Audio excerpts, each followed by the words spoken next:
함께 기도하겠습니다. 하나님 감사합니다. 오늘도 새날 주셔서 감사합니다. 금요일을 맞이하고 또 한 주간의 삶을 정리합니다.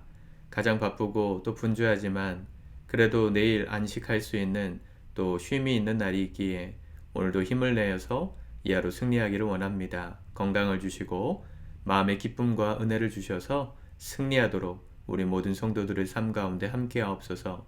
예수님의 이름으로 기도드립니다. 아멘. 찬송가 287장 찬양하시겠습니다.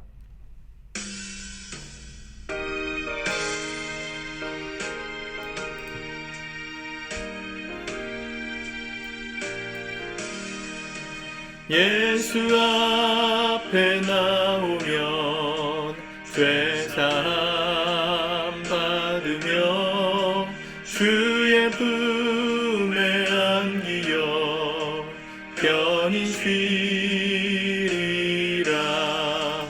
우리 주만 믿으면 모두 구원 얻으며 영생 복락멸유관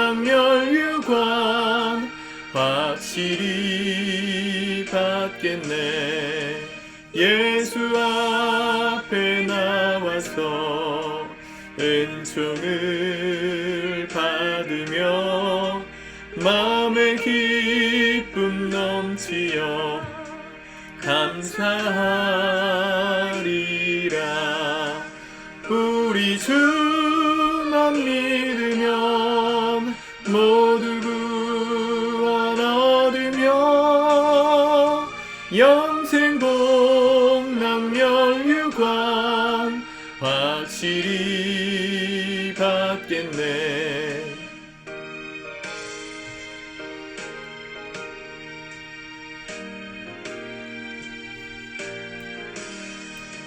예수 앞에 설 때에 흰 옷을 입으며 밝고 빛난 내 집에 길이 살리라. 우리 주만 믿으면 모두 구원 얻으며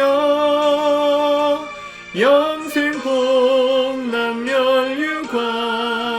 확실히 받겠네.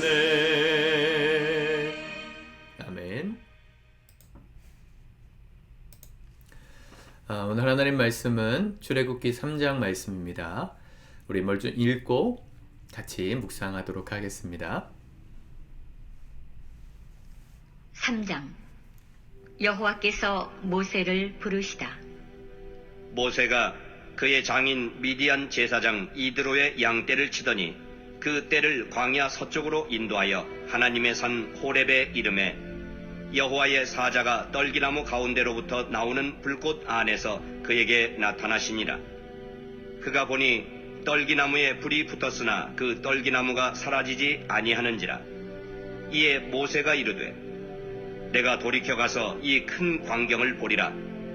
떨기나무가 어찌하여 타지 아니하는고 하니 그때에 여호와께서 그가 보려고 돌이켜 오는 것을 보신지라. 하나님이 떨기나무 가운데서 그를 불러 이르시되 모세야 모세야 하시매 그가 이르되 내가 여기 있나이다. 하나님이 이르시되 이리로 가까이 오지 말라. 내가 선 곳은 거룩한 땅이니 내 발에서 신을 벗으라. 또 이르시되 나는 내 조상의 하나님이니 아브라함의 하나님, 이삭의 하나님, 야곱의 하나님이니라. 모세가 하나님 배웁기를 두려워하여 얼굴을 가리매 여호와께서 이르시되 내가 애굽에 있는 내 백성의 고통을 분명히 보고 그들이 그들의 감독자로 말미암아 부르짖음을 듣고 그 근심을 알고 내가 내려가서 그들을 애굽인의 손에서 건져내고 그들을 그 땅에서 인도하여 아름답고 광대한 땅, 젖과 꿀이 흐르는 땅, 곧 가나안 족속, 헷 족속, 아모리 족속, 브리스 족속, 히위 족속, 여부스 족속의 지방에 데려가려 하노라. 이제 가라. 이스라엘 자손의 부르짖음이 내게 달하고 애굽 사람이 그들을 괴롭히는 학대도 내가 보았으니 이제 내가 너를 바로에게 보내어 너에게 내 백성 이스라엘 자손을 애굽에서 인도하여 내게 하리라. 모세가 하나님께 아뢰되 내가 누구이기에 바로에게 가며 이스라엘 자손을 애굽에서 인도하여 내리이까? 하나님이 이르시되 내가 반드시 너와 함께 있으리라. 내가 그 백성을 애굽에서 인도하여 낸 후에 너희가 이 산에서 하나님을 섬기리니 이것이 내가 너를 보낸 증거니라. 모세가 하나님께 아뢰되 내가 이스라엘 자손에게 가서 이르기를 너희의 조상의 하나님이 나를 너희에게 보내셨다 하면 그들이 내게 묻기를 그의 이름이 무엇이냐 하리니 내가 무엇이라고 그들에게 말하리이까? 하나님이 모세에게 이르시되 나는 스스로 있는 자이니라. 또 이르시되 너는 이스라엘 자손에게 이같이 이르기를 스스로 있는 자가 나를 너희에게 보내셨다 하라. 하나님이 또 모세에게 이르시되 너는 이스라엘 자손에게 이같이 이르기를 너희 조상의 하나님 여호와 곧 아브라함의 하나님 이삭의 하나님 야곱의 하나님께서 나를 너희에게 보내셨다 하라. 이는 나의 영원한 이름이요 대대로 기억할 나의 칭훈이라. 너는 가서 이스라엘의 장로들을 모으고 그들에게 이르기를 여호와 너희 조상의 하나님 곧 아브라함과 이삭과 야곱의 하나님이 내게 나타나 이르시되 내가 너희를 돌보아 너희가 애굽에서 당한 일을 확실히 보았노라. 내가 말하였거니와 내가 너희를 애굽의 고난 중에서 인도하여 내어 젖과 꿀이 흐르는 땅 곧 가나안 족속 헷 족속 아모리 족속 브리스 족속 히위 족속 여부스 족속의 땅으로 올라가게 하리라 하셨다 하면 그들이 네 말을 들으리니 너는 그들의 장로들과 함께 애굽 왕에게 이르기를 히브리 사람의 하나님 여호와께서 우리에게 임하셨은즉 우리가 우리 하나님 여호와께 제사를 드리려 하오니 사흘 길쯤 광야로 가도록 허락하소서 하라. 내가 아노니 강한 손으로 치기 전에는 애굽 왕이 너희가 가도록 허락하지 아니하다가 내가 내 손을 들어 애굽 중에 여러 가지 이적으로 그 나라를 친 후에야 그가 너희를 보내리라. 내가 애굽 사람으로 이 백성에게 은혜를 입히게 할지라. 너희가 나갈 때에 빈손으로 가지 아니하리니 여인들은 모두 그 이웃 사람과 및 자기 집에 거류하는 여인에게 은폐물과 금폐물과 의복을 구하여 너희의 자녀를 꾸미라. 너희는 애굽 사람들의 물품을 취하리라. 아멘. 출애굽기 3장 말씀, 이 미디안 땅에 가서 목자로 살아가고 있던 이집트 왕자 모세가 하나님의 부르심을 받고 다시 이제 돌아가기 직전의 장면이죠. 하나님께서 부르시는 말씀들이 주로 기록되어져 있습니다. 보통 모세가 40세 때 애굽에서 탈출하고 이 40년간 미디안 광야에서 목동으로 살다가 80세가 됐을 때 이 말씀을 들었다고 해석하죠. 또 말씀을 보시면 만약 우리에게 이렇게 하나님께서 나타나셔서 말씀하셨다면 우리는 어떻게 반응했을까? 늘 좀 고민이 되는 장면인 것 같아요. 오늘 말씀을 보십시오. 1절에 보니까 모세가 그의 장인 미디안 제사장 이드로의 양을 치더니 그때를 광야 서쪽으로 인도하여 하나님의 산 호렙에 이르매 여호와의 사자가 떨기나무 가운데서부터 나오는 불꽃 안에서 그에게 나타나시니라. 여기는 지금 미디안 땅이죠. 고대 지금은 성지순례하는 땅이 그 시내산이 있는 곳이 하나님의 산 호렙이 시내산이잖아요. 출애굽기 20장에서 거기서 율법을 받지 않습니까? 이 호렙, 이 하나님의 산 시내산이 시내산 유적지가 이집트에 있어요. 이집트 쪽에 있단 말이에요. 그래서 거기서 시내산 이 하나님의 이 호렙에서 떨기나무 불꽃을 보고 소명을 받았다 이렇게 보지만 뭐 어떤 학자들은 또 아라비아, 사우디아라비아에 있는 땅, 그 땅이 고대 시대부터 미디안이었다 이렇게 해석하기도 하죠. 어디였든지는 상관없지만 하나님께서 그를 만나셨던 땅은 분명하게 공통점은 광야였다는 것이고 사막이었다는 것이고 더운 지방이었습니다. 가나안이 있는 이스라엘 땅이 있는 가나안 땅에서도요. 제가 성지순례 갔을 때 떨기나무가 있어서 보았는데 그냥 뭐 나무가 아니고요. 우리 그 딱 서면 어른 키에 한 허리 정도까지 오는 한 1m 정도로 자라는 덤불이에요. 그 가시 덤불인데 이 워낙에 건조한 지역이고 뜨거운 지역이 있다 보니까 이 한낮에 뜨거울 때 이 가시덤불에 있는 나무가 타서 햇빛에 타가지고 불이 붙는 현상이 많이 일어납니다. 제가 갔던 기간은 겨울이기도 했고 덥지 않아서 타진 않았지만 사해 앞바다 주변에 있는 떨기나무들은 지금도 한여름에는 그렇게 불 타버리는 일들이 많아요. 그 미국의 서부 지역의 해마다 산불로 굉장한 피해가 있잖아요. 다 자연 발화, 누가 뭐 담배꽁초 던져서 붙는 불이 아니고 햇빛이 뜨거울 때 나무가 불타는, 떨기나무가 그런 나무였는데 희한하게 그날은 비슷한 현상을 보았는데 이 나무가 소진되거나 소멸되지 않는 거예요. 불타버리면 다 수치되고 없어져야 되는데 계속해서 타고 있는 나무가 신기해서 모세가 그 나무를 보려고 다가갑니다. 3절, 내가 돌이켜 가서 이 큰 광경을 보리라. 자, 여기 지금 이 창세기 출애굽기를 비롯한 모세오경, 모세가 썼다고 보통 알려져 있지 않습니까? 지금 모세가 모세의 이야기를 이렇게 썼을 거라고 보여지진 않는데 어찌되었건 이 출애굽기를 기록하면서 중요한 단어가 하나가 이 돌이켜라는 단어예요. 3절에 내가 돌이켜 가서, 지금 양을 치려고 가던 길에서부터 돌이켰다는 거예요. 돌아온다는 게 굉장히 중요한 컨셉인데 출애굽기에서, 출애굽기도 마찬가지잖아요. 다시 가나안 땅으로 돌아가는 여정이지 않습니까? 근데 지금 그걸 상징적으로 먼저 돌이킨 사람이 모세였어요. 또 4절에 보면 여호와께서 그가 보려고 돌이켜 오는 것을 보신지라.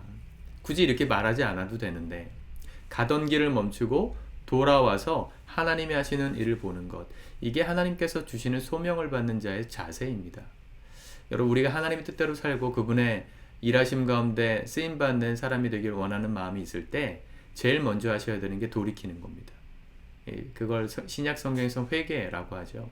돌이키는 것. 내가 가던 길을 멈추고 하나님께서 하시는 일 가운데로 돌이켜서 나의 시선을 거기에 머무르게 하는 것. 그게 하나님께서 소명을 주시는 사람의 첫 번째 자세이어야 합니다. 돌아오는 것을 보셨다. 그리고 거기서 부르시죠. 모세야 모세야. 4절. 제가 요한복음 강의할 때 이름 2번 부른 사람이 성경에 7명이다. 이렇게 말씀드렸잖아요. 모세도 그 중에 한 사람이었습니다. 자, 그리고 나서 그에게 소명을 주시는데요. 재미있는 표현이 7절에 여호와께서 이르시되 내가 애굽에 있는 내 백성의 고통을 분명히 보고 그들이 그들의 감독자로 말미암아 부르짖음을 듣고 그 근심을 알고, 네, 그렇게 하셔 9절까지 말씀하시고 10절, 이제 내가 너를 바로에게 보내어 너에게 내 백성 이스라엘 자손을 애굽에서 인도하여 내게 하리라. 근데 7절에서 하나님께서 말씀하실 때 이 모세에게 있어서는 트라우마 같은 말을 붙여서 말씀하셨어요.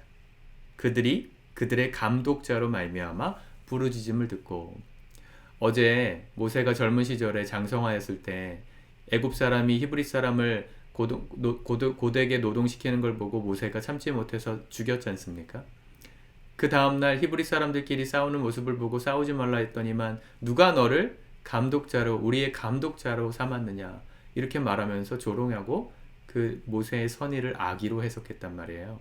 그리고 두려워서 또 도망갔던 그 단어가 누가 너를 우리의 감독자로 삼았냐 라고 했던 히브리 사람들의 말이었는데, 하나님 그 단어를 그대로 취하셔서 모세를 부르시면서 이 이스라엘 백성들이 지금 힘든 것이 그들이 그들의 감독자로 말미암아 힘들고 부르짖었다, 이렇게 말해요.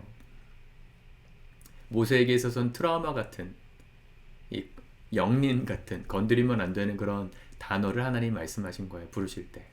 하나님 우리를 부르실 때 늘 이렇습니다. 여러분, 내가 할 수 없다고 생각하는 그 영역으로 하나님 우리를 부르세요. 안 그러면 우리는 갈 수가 만약에 우리가 갈 수 있어서 가는 길은 하나님께서 부르시는 길이라고 말하기는 좀 어려울 수도 있어요. 언제나 정말 우리에게 주신 사명은요, 내 상식과 나의 어떤 기준과 내가 하고 싶어하는 그 호불호를 떠나서 하나님 우리를 부르실 때가 많아요. 특별히 내가 가장 하기 어렵다 생각하는 그 영역, 건드리고 싶지 않은 영역, 도망쳐 나왔던 그 자리, 거기로 돌아가는 길로 우리를 부르시는 것, 그게 부르심일 때가 많습니다. 목회자로 소명을 받은 사람들이 부르심을 받았다 할 때 대부분 제가 부르심을 받았다고 하는 분들의 부르심이 그런 경우가 아닌 경우는 본 적이 없어요. 다 자기가 목회하고 싶어서 부르심 받고 목회하는 분들이라고 보여질 때가 많거든요. 자기가 하고 싶어서 목회하는 것도 물론 뭐 나쁘다고 말할 수는 없지만 진짜 부르심은요, 내가 정말 실패한 자리, 내가 할 수 없다고 여겼던 그 한계의 자리, 거기로 돌아가는 것이 부르심의 자리입니다. 사도 바울을 부르셨잖아요. 자기가 잡아 죽이던 교회를 세우는 일을 위해서 하나님이 부르셨잖아요. 돌아갈 수 있겠습니까? 자기 손으로 피를 흘렸던 사람들에게 복음을 전하러 가야 돼요. 그들 내 형제라고 부르면서 가야 되는 자리로 부르셨어요. 그게 부르심입니다.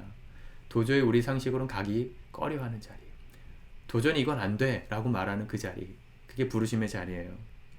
감독자로 부르시는 그 자리, 하나님께서 그를 부르셨어요. 모세도 그렇게 얘기하죠. 하나님, 주님, 제가 이스라엘 백성에게 가서 어떻게 그들의 감독관이 되고 지도자가 돼서 이끌어내겠습니까? 11절, 하나님께 아뢰되 내가 누구이기에 바로에게 가며 이스라엘 자손을 애굽에서 인도하여 내리까? 자기도 아는 거예요. 40년 전에도 자기를, 이집트 왕자였던 자기를 자신들의 지휘관이고 감독자라고 여기지 않았던 히브리 백성들이 이제 내가 누구길래, 이제 쫓겨나가고 이집트의 왕자도 아닌 나를 감독관으로 받아줄 리 만무하잖아요. 그들 앞에서 내가 하나님 보내신 당신의 지도자입니다 라고 어떻게 말합니까? 하나님. 모세도 그렇게 얘기했어요. 우리도 그렇게 얘기합니다. 이건 내가 도저히 할 수 없는 영역이에요, 하나님 라고 고백할 수 있어요. 근데 하나님께서 답을 주시죠. 12절, 하나님이 이르시되 내가 반드시 너와 함께 있으리라. 그리고 내가 그 백성을 애굽에서 인도하여 낸 후에 너희가 이 산에서 하나님을 섬기리니 이것이 내가 너를 보낸 증거니라. 실제로 이 호렙산, 이 시내산까지 다시 돌아오기, 이스라엘 백성들과 함께 돌아오는 말씀이 출애굽기 19장, 20장에 가야 나오는 말씀이에요. 시기적으로는 한 6개월 뒤, 글쎄요, 한 6개월 뒤라고 보는 게 맞겠네요. 그 10가지 재앙이 내려지고 이스라엘 백성들이 홍해를 건너고 또 마라, 이 쓴물 광야를 지나고 엘림 지나고 그리고 나서 여기 시내산에 도착했던 기간이 길면 6개월, 짧으면 3개월 뒤 일입니다. 그게 증거라는 거예요, 하나님께서. 하나님, 내가 누구길래 그들의 감독관으로 하나님 부르셨다고 뭐라고 말하고 그들을 이끕니까? 라고 했더니 하나님께서 보낸 증거가 뭐냐? 3개월, 6개월 뒤에 일어나는 그 일을 보면서 증거를 보게 되리라.